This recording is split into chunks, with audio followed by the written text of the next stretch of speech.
ko smo Slovensko kmečko zvezo ustanavljali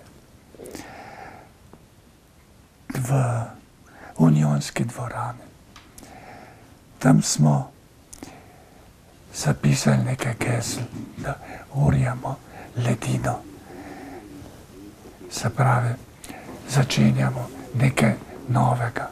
Kdor orje ledino, hoče dobro gospodariti.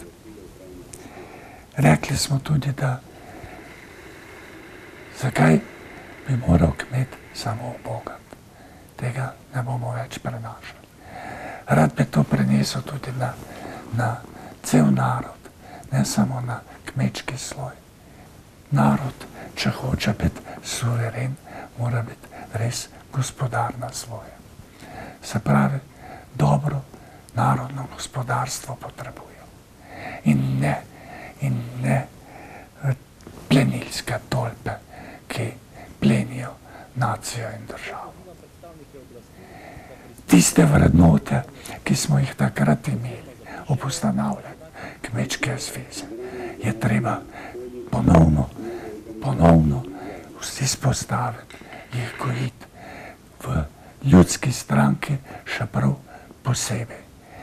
Jaz se spomnim, takrat sem enkrat tudi v Unionski dvorani rekel, da želimo pred prvimi volitvami, želimo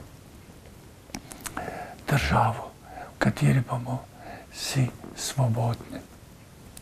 Želimo bogato državo, kjer bodo polne kašče, pa tudi polne kulturni in znanstveni hrami, kjer bomo radi doma.